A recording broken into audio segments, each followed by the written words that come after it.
آج میرے ساتھ ثناء اللہ مستی خیل ہیں، کسی تعارف کے محتاج نہیں، ہر دل عزیز رہنما ہیں اور ہمیشہ الیکشن جیتتے ہیں۔ خان صاحب کے ساتھ ان کی جو محبت ہے، وابستگی ہے، کسی شک و شبے سے بالاتر ہے۔ لیکن آج ہم ان سے بات کریں گے سیاست میں کیا ہو رہا ہے اس وقت اور آگے کیا ہو سکتا ہے۔ لیکن ان کو آج جو زحمت دی ہم نے ذرا جلدی، حالانکہ وہ بڑے مصروف تھے، and we are so nice of ہم کہ وہ آج ہمارے ساتھ ہیں۔ خواجہ آصف کے ساتھ انہوں نے اسکور بڑا زبردست سیٹل کیا۔ بہت سارے لوگوں کو اعتراض بھی ہو سکتا ہے، کچھ بھی ہو سکتا ہے، لیکن خواجہ آصف پچھلے کئی سالوں سے جو زبان استعمال کر رہے تھے، جس میں انہوں نے محترمہ بے نظیر بھٹو کو نہیں بخشا، ذوالفقار علی بھٹو کو نہیں بخشا، عمران خان کو نہیں بخشا، خواتین کے بارے میں جو ان کے ریمارکس تھے انتہائی قابل اعتراض، اور وہ اپنے حلقے میں جانے جاتے تھے رنگ باز خواجہ۔ لیکن ان کا رنگ جو اتارا ہے ثناء اللہ مستی خیل نے، کہ اس کے بعد میں نے دیکھا ہے اسمبلی میں خواجہ آصف آف کلر ہو گیا، اتر گیا رنگ خواجہ آصف کا، وہ بہاریں، وہ رونقیں، وہ فکر بازی ختم ہو گئی۔ تو جناب ثناء اللہ صاحب، بہت بہت مہربانی، بہت شکریہ، آپ تشریف لائے۔ بہت سارے لوگوں کو اعتراض ہو سکتا ہے، لیکن جو آپ نے بات کہی، میں نے جس بھی پی ٹی آئی کے ورکر سے بات کی ہے، وہ اتنا خوش ہے، وہ کہتا ہے کہ پچھلے کئی دنوں سے عمر ایوب صاحب اور دوسرے لوگوں کے ساتھ بہت زیادتی کر رہا تھا خواجہ آصف، لیکن آپ نے اسکور سیٹل کر دیا۔ بہت سب سے پہلے تو بہت شکریہ سمیع ابراہیم صاحب، میں آپ کا شکر گزار ہوں کہ آپ نے مجھے موقع دیا معافی ضمیر بیان کرنے کا۔ سب سے پہلے میں آپ کی جرأت کو، آپ کی استقامت کو اور آپ کی بہادری کو سلام پیش کرتا ہوں کہ جس کاز نظریے rule of law, supremacy of constitution, اور میں سمجھتا ہوں کہ آپ جو این پاکستان کی ہیومن رائٹس، سول لبرٹیز اور فریڈم آف ایکسپریشن کے لیے تھینک یو ویری مچ سرگرداں ہیں۔ یہ آپ کا نام میں سمجھتا ہوں جب پاکستان کی ہسٹری مرتب کی جائے گی تو ان کا آپ میں نام ہوگا۔ آپ کو چینل سے آف لائن کیا آف لوڈ کیا گیا، آپ سے چینل چھینے گئے، بتایا گیا آپ کو کہیں پہ نہیں، لیکن میں سمجھتا ہوں کہ آپ کی استقامت، میں اس لیے ناظرین اور قارئین کو جو مجھے سن رہے ہیں ان کو یہ بھی بتانا چاہتا ہوں کہ یہ ہمارے وہ بھائی ہیں، ہمارے یہ وہ باضمیر اور غیرت مند لوگ ہیں جن کا انہوں نے روزگار چھیننے کی کوشش کی، شاید وہ بھول گئے کہ روزگار دینے والا میرا اللہ وحدہ لا شریک ہے۔ جس کرب اور جس فیلڈ، جس طریقے سے آپ کام کر رہے ہیں، اب یہ میں آپ کو خراج تحسین پیش کرتا ہوں۔ اللہ آپ کو خوش رکھے، thanks for your kind words. اور دوسرا جو آپ نے بات کی ہے خواجہ صاحب والی، سمیع صاحب آپ نے جو اپنے انٹرو میں یہ بتایا ہے کہ مجھے پورے یورپ، امریکہ، آسٹریلیا، مڈل ایسٹ اور پاکستان کے کونے کونے سے جو ٹیلی فونز آ رہے ہیں، میں آپ کو بیان نہیں کر سکتا کہ اگر میں ڈیموکریٹک انداز میں، پارلیمانی انداز میں شرافت اور صداقت کی سیاست 6000 سال تک بھی کرتا رہا تو شاید مجھے اتنی پاپولرٹی نہ ملتی جو ایک لفظ میرے سلپ آف ٹنگ سے جو مجھے ملی ہے۔ دراصل یہ کہنے کو تو ایک لفظ ہے جو میں نے کہا ہے، یہ پوری سائنس ہے، فلسفی ہے اس کے پیچھے پوری سائنس ہے، فلسفی ہے۔ یہ ایک سرائکی میں ہمارے یہاں یا ہمارے علاقوں میں ضرب المثل ہے کہ جو نجائز ذرائع استعمال کر کے، خوشامد کر کے، منت اللہ کر کے، اپنے اصولوں کا سودا کر کے، اپنا ضمیر بیچ کے جو لوگ اس منزل تک پہنچتے ہیں، یہ بینیفٹس حاصل کرتے ہیں، تو ان کے لیے یہ لفظ ایکچولی اٹس اے سلینگ۔ یہ بنیادی طور پر ایک کیفیت کا اظہار تھا، ایک سچویشن کا اظہار تھا، لیکن یہ لوگوں نے، جو خاص طور پر نون لیگیوں نے، اس کو کسی اور انداز میں لیا۔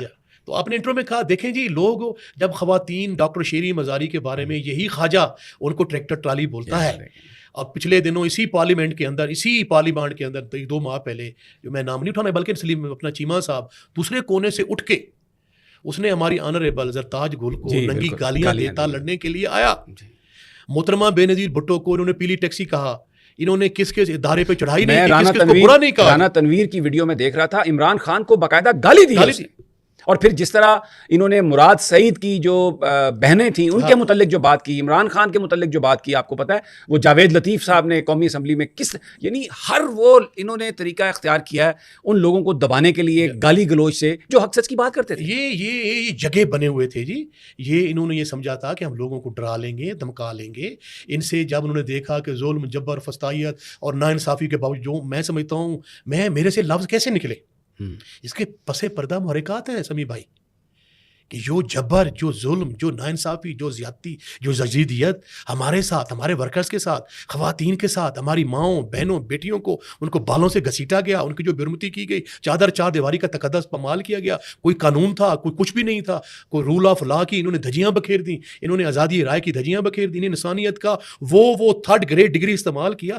وہ زخم ہمارے سینوں کے اندر، وہ ہمارے دماغوں میں، وہ غصہ، وہ اگریشن، اور اس سے پہلے جو اسپیچ میں، جو ہیٹ مومنٹس میں، جو اس سے پہلے جو شہریار افریدی نے گفتگو کی کہ یار دیکھو، بات میں نے کی ہے، میری بیٹی کا کیا قصور ہے، میری بیوی کا کیا قصور ہے، قصور اگر ثناءاللہ کا ہے تو میری مسز کا, میری بہنوں کا, میری بیٹیوں کا, میرے ورکرز کی بہنوں بیٹیوں کا, میری پاکستان تحریک ان کا کیا قصور ہے؟ یا اب اس کی بنیاد پہ میرے سے نکلا. لیکن میں سمجھتا ہوں کہ سمی بھائی یہ جو ایک استعارے کے طور پہ استعمال ہوگا, یہ اتنا بڑا لفظ ہے کہ میں نے سمندر میں کوزے کو بند کر دیا ہے. ان کی شخصیت ظلم, جبر, ناانصافی کی وہ کھل کے سامنے آ گئی ہے کہ ہم کن لحاظ سے. جو لوگ کہتے تھے جی کہ یہ بڑے جمہوری بنتے ہیں اور اپنے آپ کو بڑا ڈیموکریٹک بولتے ہیں اور بڑا کہتے ہیں جی, ان کی یہ گیٹ نمبر 4 کی پیداوار ہے. ان کی سیاست کا آغاز کیسے ہوا, یہ کن کے ساتھ رہے؟ خواجہ صفدر مجلس شورا کے چیئرمین تھے جی. جو ضیاء الحق نے بنائی تھی جب پارٹیاں ڈیزالو کی, نان پارٹیز الیکشن کروانے تھے, اس سے پہلے مجلس شورا بنائی.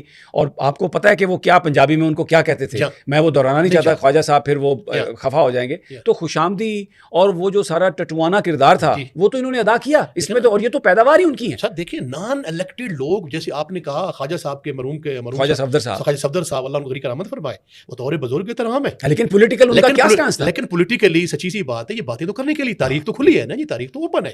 تو وہ نان الیکٹڈ پھر کس بنیاد پہ وہ چیئرمین بنے, اس کے وہ کردار پھر 90 کا جو الیکشن ہوا IGI کا, جن میں chief of the army staff Mirza Aslam Beg کا اسٹیٹمنٹ, پھر اس کے بعد DG ISI کا اسٹیٹمنٹ, پھر جو سپریم کورٹ آف پاکستان کا ورڈکٹ ہے وہ آپ کے سامنے ہے. یہ لوگ کیا کیا نہیں کہتے رہے, اداروں پہ چڑھ دوڑتے تھے. ان کی سب پارلیمنٹ میں وہ تقریریں آپ کے سامنے ہیں, جلسوں میں ان کی تقریریں سامنے ہیں. پھر یار میں ان کو ہمیشہ کہتا ہوں, یار نہیں, تم کو ایک کے ساتھ رہو نا, ایک آپ کا سٹانس ہونا چاہیے. آپ ہی ہو یا شی ہو, ایک جگہ کھڑے ہو نا. لیکن یہ نہ ہی ہے نہ شی, نہ ہی ہے نہ شی ہے. کوئی تیسری ان کی تیسری فورس بھی آج کل بڑی ایکٹیو ہے. رؤوف حسن کو بیچارے کو انہوں نے مجھ پر بھی حملہ کیا تھا, لیکن میں تو اللہ تعالیٰ عرش شریف کو کروٹ کروٹ جنت نصیب کرے. جس دن مجھ پر حملہ ہوا اس نے مجھے سویرے کال کی, کیونکہ عید سے ایک دن پہلے کی بات تھی اور ہم نے کچھ ملازمین کی تنخواہوں کا معاملہ تھا. مجھے اس نے کہا دفتر سے نکل جاؤ, یہ تم پر حملہ ہونے والا ہے. تو میں جب نکلا تو ایک خواجہ سرا بظاہر اس روپ میں اس نے میری طرف اپروچ کیا, تو میں نے نا اس کو یوں کچھ پیسے دینے کی کوشش کی. تو اس نے مجھے ہاتھ پیچھے پھینکا, دھکا دیا اور مجھے گالی نکالی اور کہا کہ تم مجھے گالیاں نکالتے ہو. تو میں نے سوچا کہ میں نے تو اس کو گالی نہیں نکالی. ایک سیکنڈ میں ارشد شریف کی بات میرے ذہن میں آئی کہ آج تم پر حملہ ہونے والا ہے. تو میں نے کہا یہی وہ حملہ ہے. پھر میں نے دیکھا ایک بندہ ادھر ویڈیو بنا رہا ہے, پھر میں نے دیکھا 2-3 اور نکل کے آ رہے ہیں. تو میں نے کیا کیا, میں وہاں سے بھاگ گیا. اسے میری آپ بزدلی کہیں کچھ کہیں, میں وہاں سے بھاگ کے اپنے دفتر اندر گھسنے میں کامیاب ہو گیا. رؤوف صاحب سے غلطی یہ ہوئی کہ وہ گفتگو میں اس کے ساتھ انگیج ہو گئے اور اس کے ساتھ ہی آ گئے, اور ایکچولی وہ رؤوف صاحب کو قتل کرنا چاہتے تھے. وہ جو چاقو تھا چھوٹا سا, وہ یہاں پہ لگا, وہ یہاں پہ مارنا چاہتے تھے. تو اب وہ جو قسم ہے وہ بھی ان کی مارکیٹ میں لے آئے ہیں, اور اب سیاستدانوں کے ساتھ, خاص طور پر تحریک انصاف کے لوگوں کے ساتھ سکور سیٹل کرنے کے لیے انہیں استعمال کرنا ہے. میں اس کی جتنی بھی مذمت کروں, میرے پاس الفاظ نہیں ہیں کہ یہ میں سمجھتا ہوں کہ شرعی لحاظ سے, اخلاقی لحاظ سے, اور یہ میں روزمرہ کے معاملات کے لحاظ سے اس کو کوئی جسٹیفائی نہیں کر سکتا. اختلاف رائے کو سننا چاہیے, برداشت کرنا چاہیے. یہی تو جمہوریت ہے نا سر. اگر آپ ہمارے ویو پوائنٹ سے متفق نہیں ہیں تو آپ اس پہ اپنا ویو پوائنٹ دیں, اس پہ بات کریں. یہ مار دھاڑ الزام ہم پہ لگاتے ہیں کہ یہ وائلنس کرتے ہیں, یہ فلاں کرتے ہیں, اور کرتوت ان کے سامنے. اچھا چلیں چھوڑیں ان کی باتوں کو. آپ خان صاحب سے بھی ملاقات آپ کی ہوئی ہے لیٹلی, کچھ بتائیں کیا خان صاحب کو کیسا پایا آپ نے, ملاقات کیسے ہوئی, پہنچے کیسے, سلوک کیسے الیکٹڈ لوگوں کے ساتھ کیا جاتا ہے, لوگوں کو پتہ تو چلے. سبھی صاحب مجھے آپ کو بتاتے ہوئے میں انتہائی افسوس ہو رہا ہے, اور میں کیا بتاؤں کہ عوام کا منتخب نمائندہ جمع خان کو لاسٹ میں تھرسڈے پہ ملاقات کے لیے گیا. انہوں نے مجھے 1 کلومیٹر تقریباً 1:30 بجے کا ٹائم تھا جی, دوپہر کا شدید ترین گرمی تھی. انہوں نے مجھے وہاں روکا. میں نے کہا جی میں خان صاحب سے میری ملاقات میں جیل میں, آپ چیک کر لیں. میں گاڑی میں بیٹھا رہا. انہوں نے کہا نہیں سر آپ کو یہیں گاڑی میں روکا, پیدل جانا پڑے گا, گاڑی یہیں پارک کریں. میں وہاں سے پیدل گیا دھوپ میں جی. جہاں میں وہاں گیٹ پہ گیا تو گیٹ پہ انہوں نے مجھے روکا. جی بتائیں جی. میں نے کہا جی میں اس طرح آیا ہوں ملاقات میں. پھر وہ ادھر سے پوری کلیئرنس کے بعد بالکل گیٹ کے اندر کر کے ایک چھوٹی سی 2-3 میرے خیال میں ملازموں کے بیٹھنے کے لیے انہوں نے بنائی ہوئی چھاؤں سی جی, وہاں گیا 3-4 وہ سپاہی بیٹھے ہوئے تھے جی. آگے میں گیا تو ایک تھوڑا درخت ہے جی, اس کے نیچے یہ ہمارے سابق وزیر اعلیٰ خالد گلگت بلتستان خالد عبداللہ صاحب, خالد خورشید صاحب, سردار طارق صاحب اور رؤوف حسن صاحب اور ریحسن نواز صاحب کھڑے تھے. میں بھی وہاں چلا گیا جی. تو ہم دو میں کوئی 20 منٹ ویٹ کرتے رہے جی, چھوٹی سی چھاؤں میں جی. پھر وہ ہمیں پیدل لے کے گئے جی, وہاں سے تقریباً کوئی 5 یا 7-10 منٹ کی ڈسٹینس ہے جی. ہم گرمی میں گئے, ہم نے چھوٹے سے کمرے میں بٹھا دیا. جب جانے میں نے ڈپٹی سپرنٹینڈنٹ سے کہا, میں نے کہا یار دیکھیں ہم پارلیمنٹیرین ہیں, عوام کے منتخب نمائندے ہیں, آپ ہمارے بھائی ہیں, یہ ہمیں پہلے یہاں بٹھا دیتے, کوئی وجہ تھی. وہ بیچارہ نا جی خاموش رہا جی. پھر اس کے بعد خان صاحب سے ملاقات. میں یہ بتانے کا میرا مقصد یہ ہے کہ عوامی نمائندوں کی تکریم تہذیب اور یہ میں سمجھتا ہوں وائلیشن یہ گورنمنٹ، یہ پنجاب گورنمنٹ کے انڈر ہے. جو مریم صاحبہ کہتی ہیں کہ میں بڑی جمہوریت پسند ہوں اور میں یہ ہوں اور میں وہ ہوں، میں ایک پارلیمنٹرین کے طور پہ کہہ رہا ہوں کہ جب یہ بجٹ ختم ہوگا تو ہو سکتا ہے کہ میں پریویلیج موشن موو کروں اور پوری ردات بیان کروں پارلیمان کے سامنے کہ یہ کیا ہو رہا ہے جی، کہ یہ جو کورٹس کی جو ورڈکٹ آیا ہوا ہے کہ آپ ملاقات کرائیں اس کی وائلیشن کر رہے ہیں جی. اور اس کے بعد جب گئے جی تو میں تھوڑی دیر کے بعد پھر بڑا سختی کے ساتھ جی میں سمجھتا ہوں کہ 2-3 مراحل سے گزرنے کے بعد جی جیسے ایک ڈکیت اور چور سے بیہیو کرتے ہیں جی اس طرح ہماری جامع تلاشی لی گئی جی. ادھر ایک ہمارے دوست ساتھی نے کہا یار دیکھیں پارلیمنٹیرین ہے، ہم نے آپ کو دکھا دیا ہے تو یار کچھ تو آپ آئے ہیں تو ایک جگہ اگر ہو گئی ہے تو انہوں نے کہا نہیں جی ہماری ٹھیک ہے جی. اینی ہاؤ جب وہاں پہنچ گئے جی تو کمرہ ہے چھوٹا سا جی، تقریباً کوئی 12-15 ضربے اس طرح ہوگا، تقریباً 8 کا جی. تو اس کے اندر جناب انہوں نے کو 8-10 فٹ کا جو ہے وہ درمیان میں شیشہ لگایا ہوا ہے جی. خان صاحب جو ہیں وہ مرر کی دوسری سائڈ پہ بیٹھتے ہیں جی. ہمیں بٹھایا گیا جی، 5-6 کرسیاں جی. خان صاحب آئے جی، جو ہیں اوپر وہ گلوب ٹائپ لگے ہوئے تھے جی، بڑے بڑے قسم کے لائٹیں نما جی. تو ہمارے سامنے میز تھی وہ بھی بڑی ڈوبیس قسم کی، جو سامنے ٹیبل نہیں ہوتی تھی. تو خان صاحب آئے حشاش بشاش فٹ فاٹ. کیسا آپ کو لگا؟ مجھے دیکھ کے میں نے کہا یار دیکھو یہ جو کہتا ہے نا کہ جو ہمیں آقا دو جہاں کی تعلیمات سبق سیکھنا چاہیے، جو لا الہ الا اللہ کا پرچار کرتا ہے، تو یہ ایمانی طاقت کی نشانی ہے. حشاش بشاش، حالانکہ بہت مشکل میں رکھا ہوا انہوں نے. دیکھیں جی چھوٹا سا کمرہ ہے، بلکہ پرائم منسٹر کے ساتھ کیا رویہ رکھا جا رہا ہے. کمرہ اگر اس کا اوپر والا پنکھا پچھلی دفعہ ہمیں انہوں نے بتایا اگر بند کر دیا جائے تو ایسا لگتا ہے جیسے میں تندور میں ہوں، نیچے سے ایسی بات ہے. وہ چھوٹا سا جو انہوں نے چہل قدمی کے لیے کوئی 10-12 فٹ کا وہ برآمدہ ٹائپ دیا ہے، کوریڈور جسے کہتے ہیں، روم تو چھوٹا سا ہے. اس کے بعد خان صاحب آئے حشاش بشاش، میرا حال حوال پوچھا، ثناءاللہ زندہ باد، اب ڈٹ کے کھڑے ہو، حالانکہ آپ آزاد جیت کے آئے تھے، آپ نے میرا ساتھ دیا، آپ نے میرے کو لالچ تما نہیں رکھا اور آپ نے ریزائن بھی کر دیا، حالانکہ مجھے پتا ہے آپ کو بڑی پرکشش لگزوریس پیشکشیں کی گئیں کہ آپ کو فیڈرل منسٹر بناتے ہیں. آپ نے کہا نہیں جی، this gentleman is not for sale جی، کہ میں ایک نظریے کے ساتھ کھڑا ہوں جو ہے. تو مجھے مشکلات پتہ چلتا رہا ہے. تو پھر حشاش بھیا خان صاحب نے بتایا مجھے سچی سی بات، میں خود سپورٹس میں رہا ہوں آج کل، تو میں نے ویٹ پٹ آن کر لیا ہے. خان کو دیکھتے رہے، خان مجھے 35 سال کا لگ رہا تھا. بائی گاڈ، اس کا عزم، اس کا حوصلہ، کوئی فیٹ نہیں ہے، صرف بونز ہیں اور اس کے اوپر سکن ہے. یہ مسئلہ نو سر. اور ان کا آئی کنٹیکٹ، ڈٹرمنڈ، ڈیڈیکیٹڈ فائٹر کی طرح وہ مطمئن شخص بیٹھا تھا.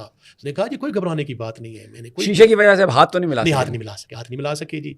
کتنی دیر آپ کی چھوٹی تھوڑی سی بات ہے، میں نے پہلے جب میں نے دیکھا تو میری آنکھوں میں تھوڑے سے آنسو آئے. پھر میں نے کنٹرول میں کہا نہیں ثناءاللہ کہ خان ہمارا جیل کے اندر ہے تو ان کو یہ تاثرات نہ جائیں کسی کے، ہم کمزور ہیں. تو تقریباً کوئی 30 منٹ کی بات چیت ہوئی جی. اوپر کھڑے ہوئے تھے ہمارے. کیا پرائیویٹ کیا بات ہو سکتی ہے؟ کنسلٹیشن سر کوئی کنسلٹیشن نہیں ہے، بالکل کوئی کنسلٹیشن نہیں ہے، کوئی بات چیت نہیں ہے. کاغذ نہیں لے جا سکتے آپ، لکھ نہیں سکتے. حالانکہ ہم نے ان کو کہا یار خان صاحب کو اگر بات کرتے ہیں تو ہمیں ایٹ لیسٹ کاغذ تو دے دیں تاکہ ہم لکھ لیں. آپ اوپر تو ہمارے کھڑے. انہوں نے کہا نہیں سوری جی. مطلب میں یہ کہہ سکتا ہوں کہ یہ بھائی جان وہ سارے پاس سمی بھائی یاد ہیں نا، گنگل ہو تو مٹی لاؤں، بس ایک نام کی ملاقات ہے، ویسے کوئی مشاورت نہیں. اچھا آخر میں آپ سے پوچھتا ہوں، بڑا آپ نے ٹائم دیا ہمیں. لوگ بہت جو پنجاب میں ورکر سے ہماری بات ہوتی ہے تو وہ کہتے ہیں کہ خان اگر دباؤ نہیں ڈالا جائے گا تو اس کو نکلنے نہیں دیں گے، اور مقدمے میں پکڑ لیں گے. لیکن ہم یہ دیکھتے ہیں کہ ہمیں کوئی احتجاج ہوتا تو ہے بھرپور، جسے ہم کہیں نا کہ سڑکیں لوگوں سے بھر گئیں، وہ ابھی تھوڑی ہمیں کمی نظر آتی ہے. کوئی خاص اس کی وجہ ہے یا آپ کیا سمجھتے ہیں کیوں ہے ایسا؟ اس میں سمی بھائی پنجاب میں میں سمجھتا ہوں کہ سیمی مارشل لا ہے. یہاں پہ کوئی ڈیموکریٹک گورنمنٹ نہیں ہے. ابھی میں آپ کو بتاؤں کہ ایک تو لاسٹ فرائیڈے کو ہوا جو اسٹرائک پارٹی نے کہا تھا، اس سے پہلے جو فرائیڈے کو ہوا تھا اس میں ہمارے بکھر کے اندر، میں ڈسٹرکٹ بکھر کی بات، میں ویڈیوز بھی دیکھی ہیں، اس میں ہمارے ڈسٹرکٹ بکھر میں اس موجودہ حکومت کے آنے کے بعد ہمارے جو ایم ایل ایز اور ایم پی ایس کے کینڈیڈیٹ تھے، رفیق احمد خان نیازی اور ظہیر نقوی صاحب انجینئر، ان کو 3 ایم پی اوز میں ڈی سی صاحب نے بند کر دیا. جو کلونیل لاز ہیں، جو ظالمانہ لاز ہیں، انگریز کے بنائے ہوئے لاز ہیں، آؤٹ ڈیٹڈ. اور سینکڑوں ورکروں کے خلاف انہوں نے جھوٹے پرچہ دے دیا جی. وہاں پہ حالات جناب یہ ہے جی کہ دفعہ 144 لگا دیتے ہیں. وہ بھائی ہم جمہوری لوگ ہیں، سیاسی لوگ ہیں، پرامن احتجاج کرنا چاہتے ہیں، ہمیں پتہ ہے کہ ہمیں آئین پرمٹ کرتا ہے، ہمیں اپنے حقوق کا بھی پتہ ہے، فرائض کا بھی پتہ ہے. ہیونگ سیڈ دس، وہاں پریکٹیکلی مارشل لا لگا ہوا ہے. وہاں پہ اتنا ظلم جبر پرچے ہو جاتے ہیں، پکڑ لیتے ہیں، رشتہ داروں کو پکڑتے ہیں، کاروبار توڑتے ہیں، گھروں کو توڑتے ہیں، سختی بہت ابھی تک مارتے پیٹ. لیکن اس کے باوجود اللہ الحق ہے، میرا ایمان ہے اس وحدہ لا شریک پہ، ہم لا الہ الا اللہ پہ یقین رکھتے ہیں. ہمارا ایمان ہے موت اس نے دینی ہے، عزت اللہ تو اس کے ہاتھ میں ہے.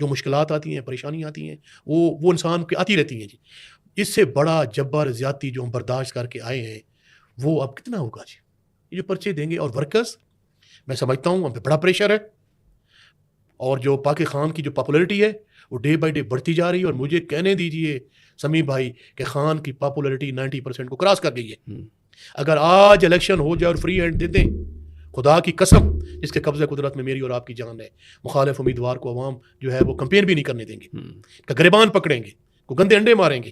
اتنا ظلم اور جبر. اور انشاءاللہ ہم جو ہیں اپنے آپ کو, جو ہماری خامیاں ہیں کمزوریاں ہیں, اور جس انداز میں ماشاء اللہ لگا کے انہوں نے ہمیں وہ کیا کرتے ہو وہ انہیں ہمیں موو نہیں کرنے دے رہے, لیکن ہم نکلیں گے, ہم جانوں پہ اپنی نچھاور کر کے نکلیں گے. ہم ان کی جیلوں سے نہیں ڈرتے, ان کے پرچوں سے نہیں ڈرتے. ہم جمہوری لوگ ہیں, ہم آئین کے مطابق بات کریں گے. ہم آئین پاکستان کے تحت جو ہمارے اختیارات ہیں فرائض ہیں ہم اس پہ عمل کرنے والے لوگ ہیں. ہم دیکھیں جی آئین پاکستان ہے جن کی بیسس 4 پوائنٹس پہ ہے, عدلیہ, انتظامیہ, افواج پاکستان اور پارلیمان. ایک سفیرز ہیں, ایک لمٹس ہیں. ہم محب وطن لوگ ہیں, ہمارا پاکستان کے لیے جان قربان ہے, ہمارے بچے قربان ہے, یہ ہماری ماں ہے. خدا را ایک سیاسی جو لوگ یہ ان کو سیاسی انداز میں ڈیل دیکھیں نا, یہ سیاسی جو تبلچی آ کے باتیں کرتے ہیں کہ یہ جناب یہ آپ نے ایک نیا فکرہ بول دیا. سیاسی تبلچی جو آ کے یہ کہتے ہیں, اور سیاسی رنگیلے جن کو کوئی عوام کا مینڈیٹ نہیں ہے, جو بھارے ہوئے ہیں, جو شکست خودہ ہیں, وہ آ کے یہاں اسمبلی میں بڑی بڑی باتیں کرتے ہیں.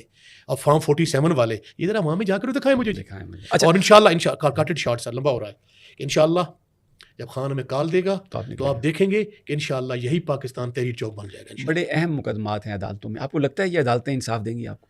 اللہ اللہ حق ہے سمیع صاحب, ظلم کی رات لمبی ضرور ہوتی ہے لیکن سحر تو ہونی ہے. اچھا, یہی عدلیہ جو کل علی محمد خان صاحب یا شہریار افریدی یا ہماری جو بہنیں اور مائیں اور بیٹیاں پڑی ہیں ان کو باہر لے کے کورٹ سے بیل ہوتی تھی, پھر پکڑ لیتے تھے, پھر دوسری کورٹ سے پکڑ لیتے تھے, وہاں سے بیل ہوتی تھی, کوئی سننے والا نہیں تھا, کہیں ہماری آواز نہیں تھی, ہمارے حقوق غصب تھے. آئین پاکستان کو لپیٹ کے, جیسے ہم قرآن مجید فرقان حمید کو ہم مسلمان جو ہے پڑھنے تلاوت کرنے کے بعد وہ غلاف میں ڈال کے رکھ دیتے ہیں, انہوں نے آئین پاکستان کو ایسے رکھا ہوا تھا. آج عدلیہ نے انگڑائی لی ہے, تھوڑا کچھ امید کی کرن ہے, اور انشاءاللہ تعالی مجھے امید ہے کہ حق جو ہے غالب آئے گا اور ظلم مٹ جائے گا انشاءاللہ.